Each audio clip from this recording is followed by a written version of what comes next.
The Nike Structure Plus and the Nike Structure 26 are Nike's two premium stability shoes. However, there's 5 key differences between them, whether you want to use them as a lifestyle shoe or for running. So first of all, if we look at the midsole, well, they're completely different overall in terms of the amount of cushioning underfoot, as you've got 42 mils of cushioning in the rear foot on the Structure Plus, and you've got 32 in the forefoot. In contrast to that, you've 4 mils less cushioning with 38 in the rear foot and 28 in the forefoot. That allows for a very flexible forefoot in the Structure 26. That's a little bit more rigid, giving you a little bit more protection underneath your foot in the Structure Plus. Not only that, you've got different foams in the Structure Plus. So you've got a dual density foam. So you've got the ZoomX cushioning on top, and then you've got the ReactX cushioning underneath. The ZoomX is the super foam that we see in Nike shoes. So it's bouncier, more responsive, whereas we've got ReactX only throughout the whole shoe in the Structure 26. So it doesn't give you the same feel on the foot, whether you're walking or running, and we'll discuss that in the performance section. But first of all, I want to touch on some more important features, which are the stability features, so the key aspects of these shoes. Now, they both have the midfoot support system that we see in Nike Stability, so they're positioned in different parts and there are different structures in both shoes. You can see in the Structure Plus that it's really positioned more towards the heel and moves down towards the forefoot, and it's a little bit longer and broader. It's on the inside and then more towards the heel on the outside. So it actually gives some lateral support as well, which is relatively rare in a stability shoe. So if you're someone who wants a supportive shoe that helps with supination moments on initial contact, this is helpful, as well as it just keeps you focused on being centered in the shoe as you move. Whereas in the Structure 26, it's really positioned right underneath the arch of your foot. So when you're walking and running in both of these, you feel the support more towards the heel in the Structure Plus and more towards the midfoot in the Structure 26. And the feel underfoot is completely different.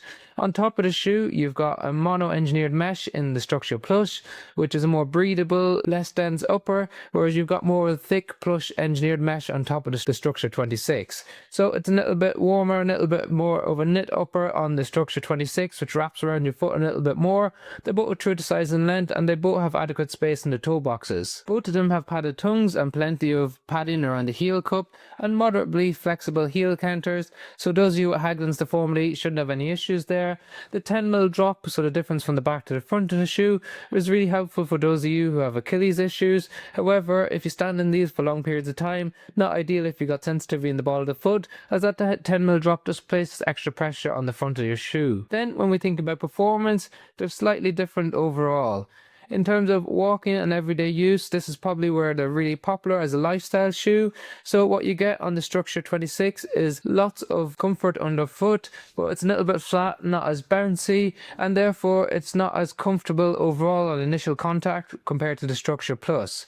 However, having less foam and not having the ZoomX in the Structure 26 makes it feel a little bit more stable, gives you a better ground contact feel when you're walking around. So it can feel a little bit more stable underfoot in the Structure 26. However, when it comes to running, the bouncier, springier foam in the Structure Plus means that you transition quicker from the back to the front of the shoe, whereas in the Structure 26, it feels like you just get stuck in the midfoot a little bit before you transition through to the forefoot. So it just doesn't flow nicely from the back to the front of the shoe. That helps with that feeling of stability because you get more contact with the ground.